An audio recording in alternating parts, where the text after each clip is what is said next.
तो आज हम काफ़ी इंटरेस्टिंग कैमरा कंपैरिजन करने वाले हैं Realme 13 Pro Plus versus Realme 12 Pro Plus, क्योंकि जब मैंने 13 Pro Plus की वीडियो डाली थी काफ़ी कमेंट्स थे कि 12 Pro Plus के साथ कंपैरिजन किया जाए, देखा जाए कि पिछले साल से क्या क्या इंप्रूवमेंट्स हुई हैं। तो दोनों का फोटो और वीडियो का साइड बाय साइड कंपैरिजन करते हैं, देखते हैं कि दोनों में से आपको एज ए कैमरा फ़ोन कौन सा लेना चाहिए। तो अभी हम दोनों का side by side 4K video comparison कर रहे हैं। ऑडियो डायरेक्टली फ़ोन से आ रहा है तो आपको आइडिया लग जाएगा, स्विच होता रहेगा।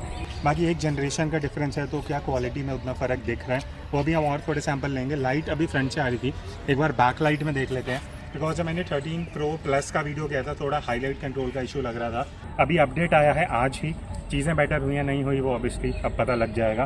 बाकी थोड़े और साइड बाय साइड सैंपल्स लेते हैं, देखते हैं वीडियो में कौन ज़्यादा बेटर काम कर रहा है। अब अगर मैं नंबर ऑफ कैमरास की बात करूं तो दोनों ही फ़ोन्स में सेम नंबर्स मिलते हैं। 50 मेगापिक्सल का प्राइमरी कैमरा है, सेंसर का साइज सेम है 1x1.56 इंच। अब टेलीफोटो कैमरा में थोड़ा डिफरेंस है, पिछली बार 64 मेगापिक्सल था, इस बार 50 मेगापिक्सल कर दिए।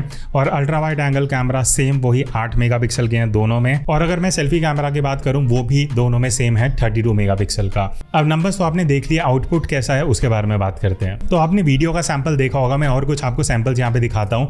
13 Pro Plus में मुझे एक स्ट्रेंज चीज़ दिखी, वो है स्किन में जो कलर इशू है, रेड ऑरेंज सा टिंट आ रहा है। बट 12 Pro Plus काफ़ी नेचुरल साइड पे रखता है। और ये जब मैंने 12 Pro Plus की वीडियो बनाई थी वहाँ मैंने बोला भी था कि स्किन टोन काफ़ी सही आती है। बट 13 Pro Plus में कुछ दिक्कत है, आई थिंक सॉफ्टवेयर अपडेट से ये चीज़ बेटर होनी चाहिए। स्किन अगर आप देखोगे बहुत ज़्यादा वार्म ऑरेंज सा टिंट आ रहा है जो देखने में नेचुरल बिल्कुल भी नहीं लग रहा। और 13 Pro Plus में एक और मैंने इशू नोटिस किया, वो है हाईलाइट कंट्रोल का। पिछले वर्जन में ज़्यादा बेटर है, बट 13 Pro Plus में क्या हो रहा है कि जहाँ ब्राइट एरियाज़ हैं वो बहुत ज़्यादा आपको कलर कास्ट एक तो अजीब सा दिखेगा, प्लस कई बार जो ब्राइट एरियाज़ हैं वो अच्छे से प्रोसेस नहीं कर पाता। अभी सॉफ्टवेयर अपडेट आया था उसके बाद भी ये चीज़ इंप्रूव नहीं हुई है, मुझे एक्सपेक्ट था। बट अगर आप अभी वीडियोज़ देखोगे कहीं ना कहीं आपको हाईलाइट्स ओवर एक्सपोज दिखेंगे। एंड इवन जो कॉन्ट्रास्ट है वो नए फ़ोन में ज़्यादा है, 12 Pro Plus में भी था बट 13 Pro Plus में मुझे देखने में और ज़्यादा लग रहा है, जिस वजह से जो शैडो एरियाज़ में डिटेल है वो उतनी बढ़िया नहीं दिख रही। तो आई वुड से जो ऑल ओवर डायनामिक रेंज का लुक एंड फील है वो कहीं ना कहीं 12 Pro Plus में ज़्यादा बेटर देखने को मिल रहा है। एक और इशू जो मुझे 13 Pro Plus में दिखा वो है जब आप डायरेक्ट सन की तरफ कैमरा करोगे ना, आप इस वीडियो में देखना फोकस हंट हो रहा है बार बार, वो रुक नहीं रहा, वो होते ही जा रहा है। वो एक इशू है जो आई थिंक Realme को एड्रेस करना चाहिए। तो ऑल ओवर अगर मैं परफॉर्मेंस की बात करूँ, क्लैरिटी, शार्पनेस, डिटेल, वो ऑब्वियसली 13 Pro में स्लाइटली बेटर हुई है, बट प्रोसेसिंग उतना रिफाइंड नहीं है जितना 12 Pro Plus में है। तो आई थिंक एक दो सॉफ्टवेयर और ज़रूरत है जिसके बाद ये चीज़ें बेटर हो सकती हैं। बट एक जगह जहाँ पे 13 Pro Plus थोड़ा सा इंप्रूव मुझे लगा वो है जब हमने यहाँ टूम के अंदर वीडियो बनाई जहाँ लाइट थोड़ी सी कम थी। 12 Pro Plus बहुत ज़्यादा सॉफ्ट हो रहा था, but 13 Pro Plus make sure कर रहा था कि आपको बढ़िया डिटेल, हाईलाइट कंट्रोल और वो सारी चीज़ें मिल जाएं। तो अभी हम दोनों का side by side ultra wide में कैमरा कंपेरिजन कर रहे हैं। अब सबसे बड़ा ड्रॉबैक दोनों में है कि Realme के दोनों फ़ोन्स में ही 1080p तक लिमिटेशन है, तो आप 4K में नहीं जा सकते हो, जो इस बजट में हर फ़ोन में मिलता है, तो वो कहीं ना कहीं एक लिमिटेशन है। बाकी क्वालिटी कैसा, आउटपुट कैसे, will get a fair idea.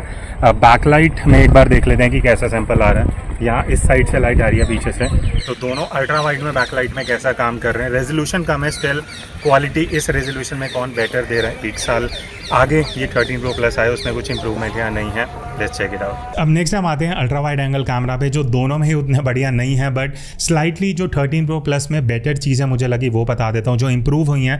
पहला ये है कि 12 Pro Plus में ना एक्सपोजर फ्लक्चुएशन का इशू था। आप यहाँ सैम्पल्स में देखना काफ़ी बार एक्सपोजर कम ज़्यादा हो रहा है, बट 13 Pro Plus में वो चीज़ काफ़ी बेटर हो गई है। एंड इवन अगर आप देखोगे 12 Pro Plus में बैकलाइट में कलर्स बहुत डिसैचुरेट हो रहे हैं, बट 13 Pro Plus में भी वो चीज़ है, बट काफ़ी हद तक इंप्रूव कर दी गई है। तो आपको इतना मेजर दिक्कत नहीं लगेगा जितना 12 Pro Plus में था, स्पेशली बैकलाइट सिचुएशन में। Otherwise 13 Pro Plus all over ultra wide में बेटर हुआ है, वीडियो शार्पर हैं, आपको बेटर डिटेल मिलेगी। कलर्स 13 Pro Plus में बेटर किए हैं, 12 Pro Plus में मुझे उतने बढ़िया कलर्स नहीं लगे, बट नए फ़ोन में ये चीज़ एड्रेस की गई है। इवन बैकलाइट में जो डायनामिक रेंज है वो 13 Pro Plus में मुझे मेजर इंप्रूवमेंट लगा। 12 Pro Plus की अगर आप वीडियोस देखोगे बहुत डल है, डिसैचुरेटेड है, डायनामिक रेंज अच्छा नहीं है, बट 13 Pro Plus में उस चीज़ को काफ़ी बेटर कर दिया है। अब दोनों में ही ये पोर्ट्रेट वीडियो का ऑप्शन आपको मिलता है, सिनेमैटिक वीडियो जो आप देख रहे हो। अब दोनों का जो स्टैंडर्ड डेप्थ ऑफ फील्ड जहाँ पे F नंबर दिया था वहाँ हमने रखा है।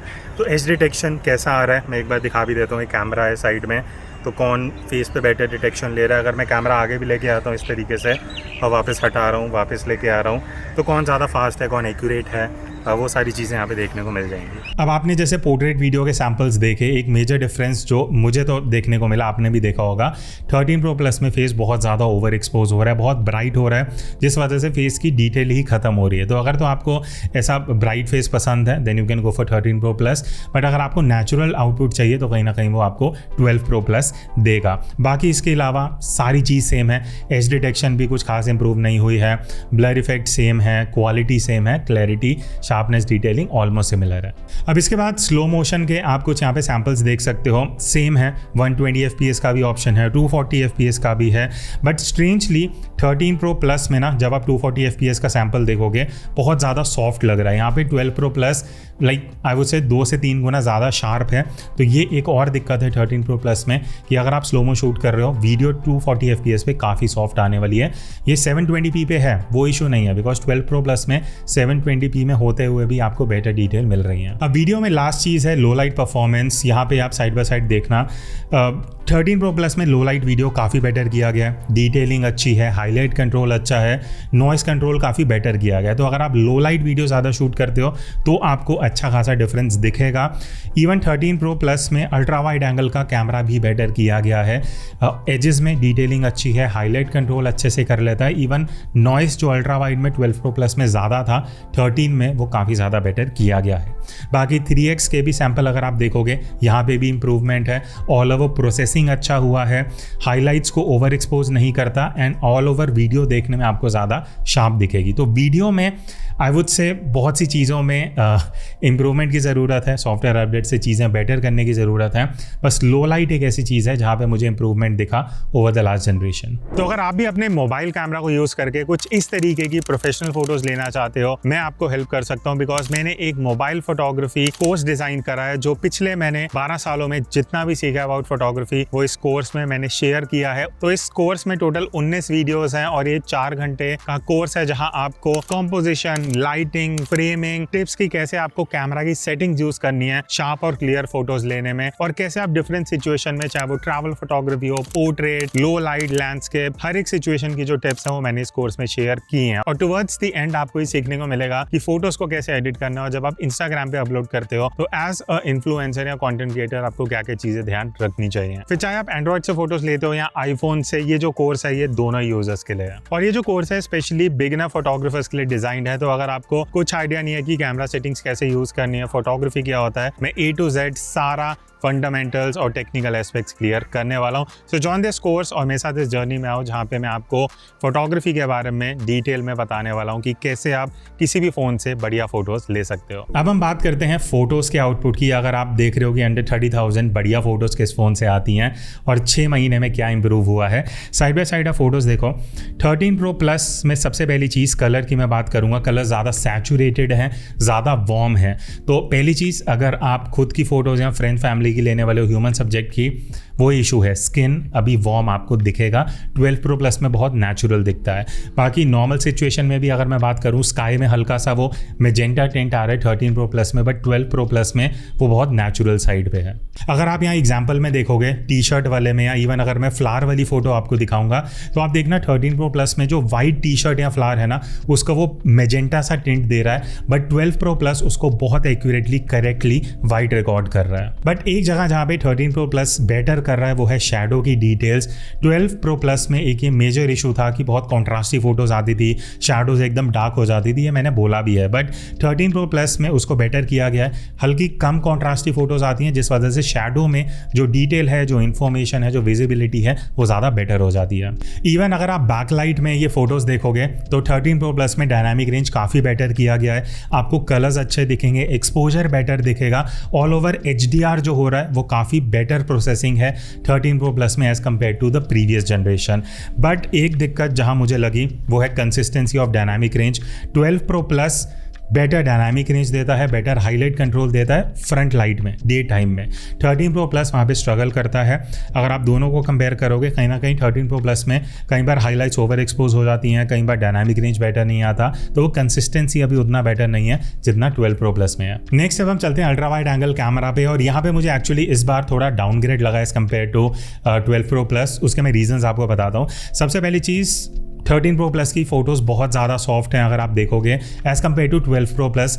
शार्पनेस कम है, डिटेलिंग कम है, एजेस भी और ज़्यादा सॉफ्ट हैं।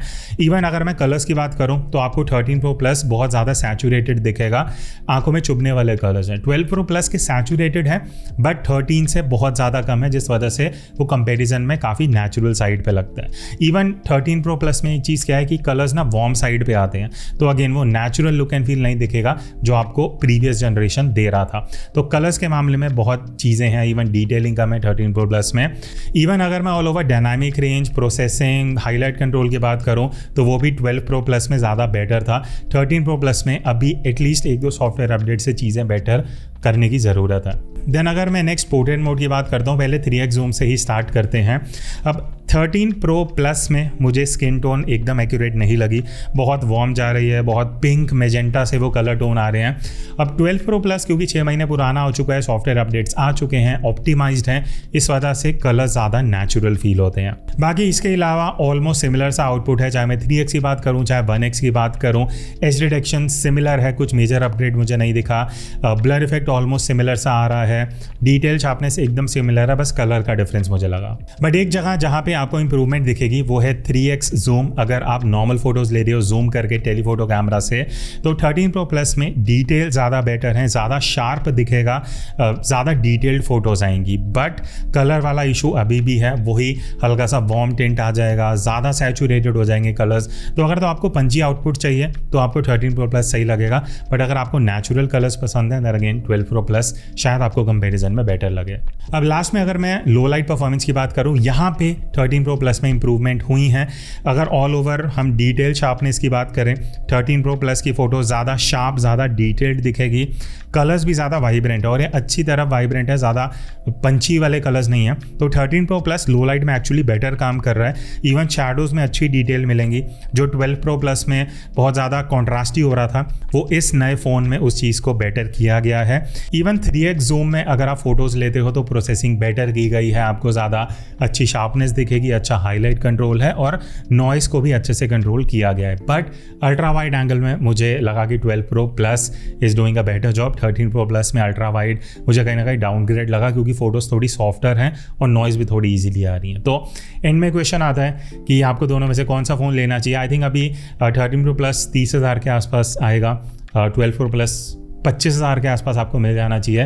तो मेजर इतना कुछ खास फ़र्क नहीं है, बट अगर 1-2 सॉफ्टवेयर अपडेट में जो इश्यूज़ मैंने बताए वो एड्रेस किए जाते हैं तो obviously 13 Pro Plus make sense. But अभी के हिसाब से जो करंट सिचुएशन हमने देखा है, मुझे लगता है 5,000 कम खर्च के आप 12 Pro Plus भी कंसिडर कर सकते हो। बाकी कमेंट्स में आप बताना आपको दोनों में से किसका आउटपुट ज़्यादा बेटर लगा, और 13 Pro Plus का अगर किसी और के साथ कंपेरिजन करना वो भी आप बता देना। That's it, I will see you in the next video. तब तक take care and keep clicking.